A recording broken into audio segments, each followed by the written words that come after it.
4 weeks ago, the right-wing YouTube channel Prager University released another video attacking communism, this time arguing that it is immoral. In this video, presented by Dennis Prager himself, the definitions of both capitalism and communism are wrong, dodgy sources are used, and brainless moralizing replaces any proper analysis. So it's basically a typical Prager University video. A joke, but still fun to respond to. With that out of the way, let's get into it. Motives are much less important than behavior. We all know this. If someone has good intentions but treats people badly, those good intentions mean nothing. As it is with individuals, so it is with governments. Capitalism might sound less noble than communism. The individual pursues success to the best of his abilities. That's capitalism. This is an absurd and dishonest definition of capitalism, especially when capitalism often stifles such individualism. Capitalism is an economic system based on generalized commodity production, or production for profit, private property and wage labor. It is not another word for individualism as Prager suggests. Does such a system allow people to pursue success to the best of their abilities? No. It depends on how much money you have and your relationship with the means of production. Working class people, for example, are given the option to accept the capitalist's conditions or face a life of poverty and destitution.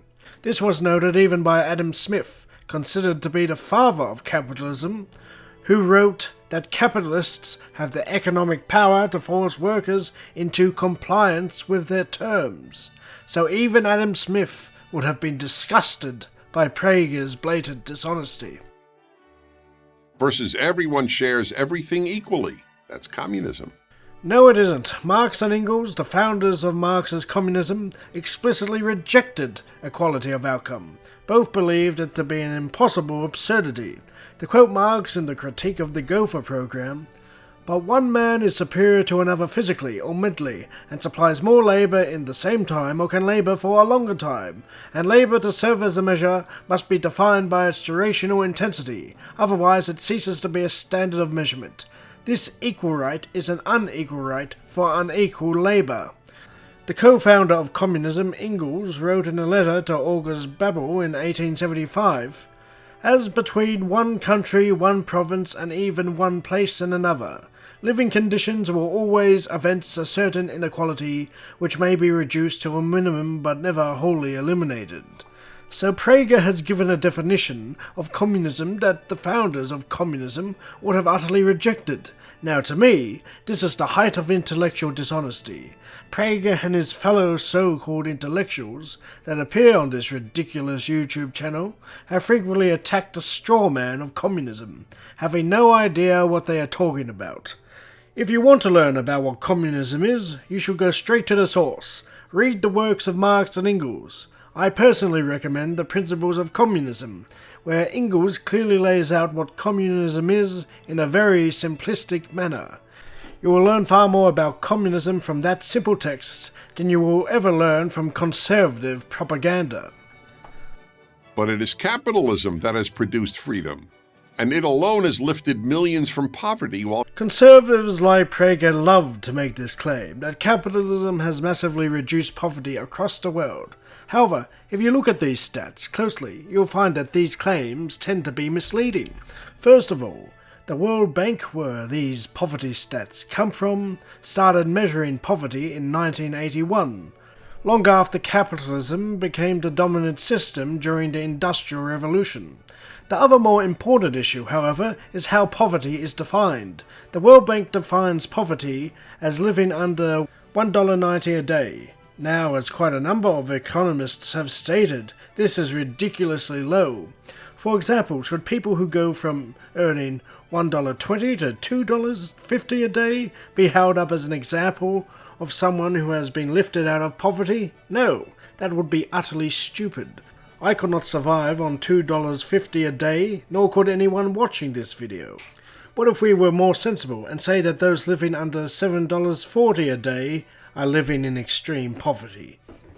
The justification for this rate is that it is the minimum necessary to achieve good nutrition. According to James Hickel and Charles Kennedy of the Center for Global Development, using this measure, poverty has gone from 70.8% in 1981 to 58.1% in 2013, a decline of around 13% in 30 years, a decline that mostly occurred in China. Now, if we look at the raw numbers, this means that more than 1 billion people have been added to the ranks of the global poor since 1981. Hardly a massive success, is it? Especially if you consider the industrialization and leaps in technology since 1981. It should also be noted that some economists think $7.40 is too low, that it should be at least $15 a day. If you want to learn more about this, I suggest you read this excellent article by Roj Karma, who cites a number of academic articles to support his claims. So it just goes to show that when you hear a conservative make a grand claim like this, always check the facts, never take their word for it. So in short, in the world of abundance modern industry has created, people are still living in dreadful conditions. The number of global poor rising if we use a proper definition. This is certainly a failure of capitalism. Another point that is worth adding is that Prager does not understand freedom. Poor, desperate people being compelled to accept terrible conditions in order to make a living is not freedom at all. It is a form of coercion. Both Adam Smith and Karl Marx acknowledge this. Now, if Prager was talking about political freedom, you will find that capitalists and supporters of capitalism are more than happy to eradicate such freedom if it is a threat to their economic interests. While communism has kept millions impoverished and, without exception, crushed freedom. Let us deal with the freedom claim first. Let us take the two major socialist states, the USSR and China. How these wicked socialist regimes crushed the freedom-loving monarchists and nationalists they overthrew. Of course, this is absolute garbage. Let us take one example, the role of women. Before the communists came to power in Russia, women were under the complete control of the male patriarch. They had no right to residency and could not work without their husband's permission. However, when the communists came to power, that situation completely changed. It went from being the most patriarchal country in Europe to having the most independent and educated female population in that continent. Training was expanded, and the communists said women should have equality with men, with equal pay. Ella Shistya was one of a new generation of women. Когда Ленин сказал, стране нужна электрификация, а коммунизм это советская... When Lenin said that communism is Soviet power plus electrification, I decided that I should become an electrical engineer, that was my holy duty. And I didn't want to just draw up plans, I wanted to build an electric power station. That was my mission, and I achieved it. Она давала мне... The revolution gave me the right to feel equal to any man. It gave me the right to work, to study what I wanted to study. Она давала мне право. When the communists took power in China in 1949, women were granted equal status and freedom after centuries of servitude. One journalist remarked that in the case of women's rights, China had leapt several centuries under communism. Women were given new rights at work and in marriage. The painful tradition of foot binding was abolished, and women were helped in the drive to end illiteracy. Once again, it is clear that rightists don't value this type of freedom. In fact, it clearly horrifies them. Now, the other point that should be made is that communist movements vary from country to country. The communists in Russia and China came to power after years of struggle against brutal right-wing dictatorships. However, in Chile, the communist movement came to power peacefully through a parliamentary election. That Marxist government did not ban a single political party, jail a single opponent, or shut down a single newspaper. What happened? The right overthrew the Marxist president in a coup, and his unarmed supporters were massacred and tortured. So I will not be lectured by conservatives on the subject of freedom and morality. As for the impoverished claim, Let's take the first socialist state, the Soviet Union. In 1929, at the beginning of the first five-year plan, the GDP per capita of the Soviet Union stood at 28% of the advanced West. By 1938, however, it was 43%. This tells us two things. One, that the Soviet Union started far behind the capitalist West, but after 10 years they had made massive strides. Even after the devastation of World War II, the Soviet Union, the country in Europe that suffered the most destruction, still continued to catch up. So a country that was a poverty-stricken basket case became a superpower within 30 years, something that is indisputable.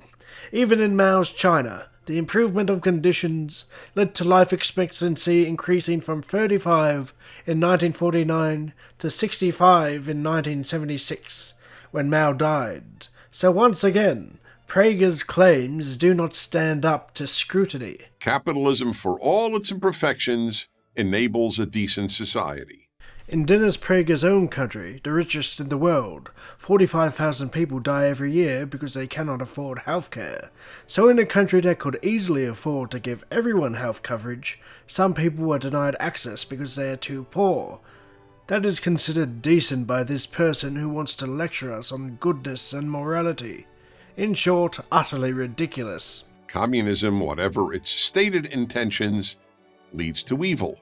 Yet increasingly, people either ignore or deny the evil of this ideology, which within a period of only 60 years created modern totalitarianism.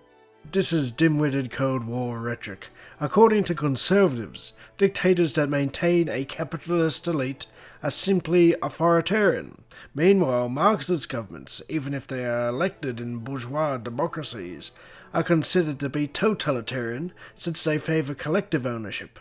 One of the most infamous examples of this was when Friedrich von Hayek claimed in the 1980s that the only totalitarian government in Latin America that he could think of was Allende's democratically elected government in Chile. As he said this, right-wing dictators were murdering thousands of people across that continent.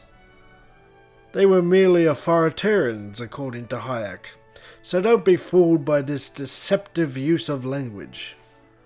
And deprived more people of human rights, and tortured and killed more people than any ideology in history.